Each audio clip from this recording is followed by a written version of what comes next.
สบายดีพี่น้องวันนี้ก็ถือว่าเป็นวันสงกรานต์ก็เลยพร้อมลูกพร้อมหลานพร้อมน้องออกมาส่งทาสขอทาสแม่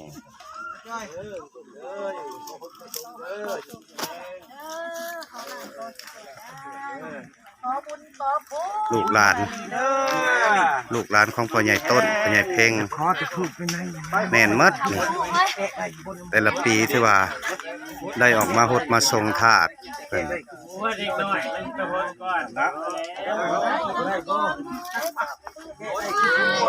เอาข้าวโพดข้าวซองมานี่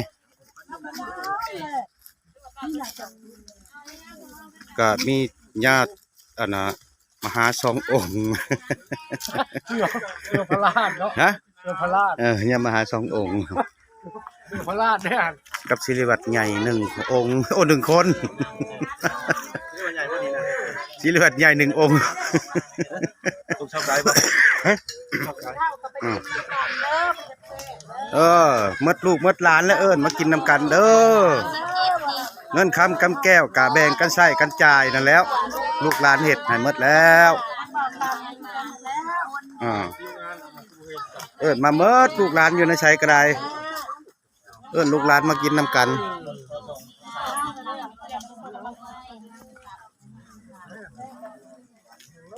ส่งบุญส่งคุณให้ลูกให้หลานอยู่ดีมีแห้งให้ข้าเจ้าร่ำให้ข้าเจ้ารวยมีแต่ลูกแต่หลานมันเลยลูกหลานผลร้ายยอดสิเขาฮอด30คุณบ่จักนี่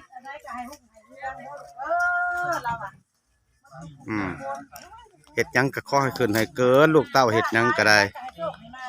แล้วมาละมาแม่แสนไผมาแม่แสนโอ้มาเลยแม่หำมาหดเลยแม่มาผัดลงบ่ลงแต่รถอะป้าตัวหิไม้ไว้ไว้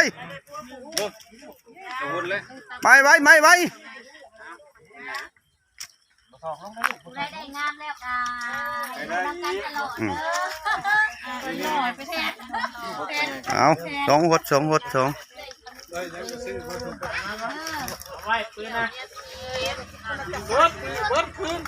นี่เป็น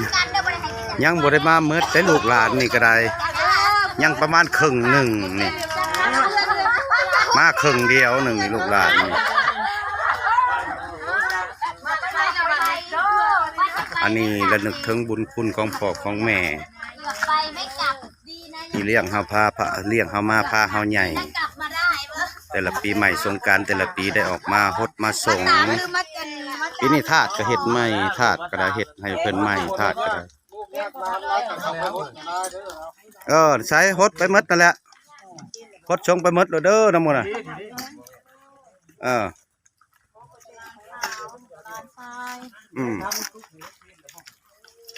เดี๋ยวชงแม่คุณป้าได้หันมาพนังเซยอยู่รถกูบักนี่โอ้แล้วหำฮดชงมาแล้วบักดิดเด้แล้วมันแล้ววะเดี๋ยวนี้เด้เอาไปนี่ป้านี่คุ้มป้านี่อีร้อยคุ้มป้าแล้วตะหนานี่ชงรถนี่นั่นชงรถหันพดใจมันถือคุ้มเลยที่ลอยผู้บอดคอนไม้นั่นแล้วชงรถหันโหดโลดโอ้แม่นมัดตะมือนี่นะน้องมัดแหละแถวนี้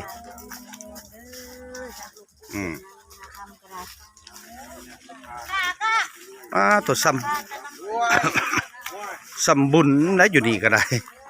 ซ้ำงานบุญหนึ่งบ่ได้อยู่นี่ได้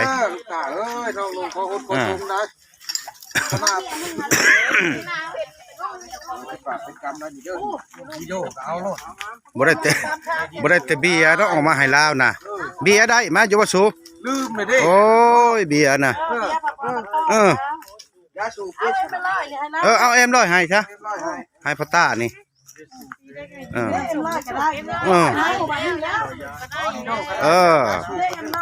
เราโอ้ยสงกรานต์เราพ่อนแต่แท้ใดเราน่ะ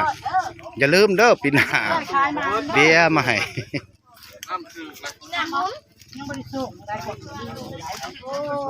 อ่ะสมกันบัดนี่เออ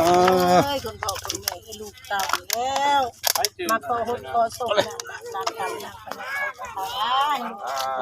เด้อมาขอโทษขอโทษเด้อพ่อแม่เด้อตามฝังหลังช่วยเด้อโอ้ยให้ลูกเต้ามีแห้งปักอุ่นสุ่มเย็นแล้วเจ็บไว้ได้ไข้บ่ให้มีแหละให้อยู่ดีมีแห้งอ้าวตัวไหนเอออันนี้ต้องน้องเคยตัวนี้อยู่น้ำกันอ่ะปักอุ่นสุ่มเย็นครอบครัวก็ได้เด้ออ้าว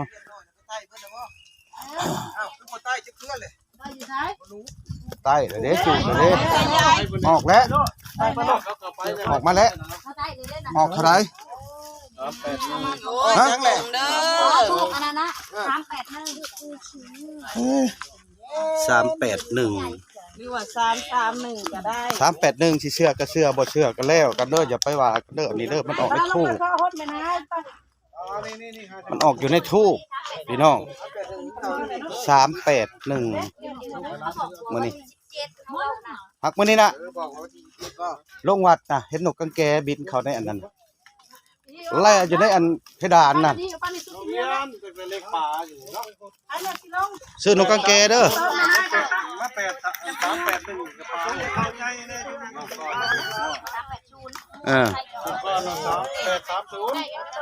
ลองมึงนกกังแกเด้อ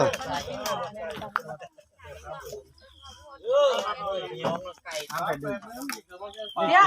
สิลงอยู่อ่ะเพื่อน ลงใช้ ลงไปชงแม่นาย ไปซะ ยังไงบ่ได้โอ้ยเก็บตัวแล้วมึงให้ รถ3-4คันมา เอาเทียนเด้อซื้อตู้เด้อใส่นั่น นี่ศาลาเฮ็ดก็ยังบ่ทันได้แล้ว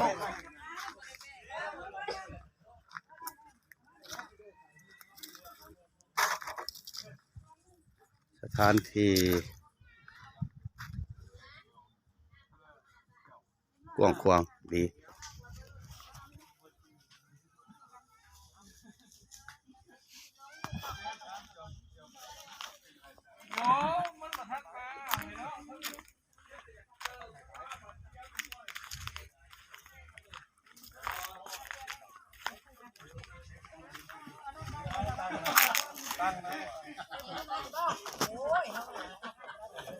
แม่ยังให้ไผ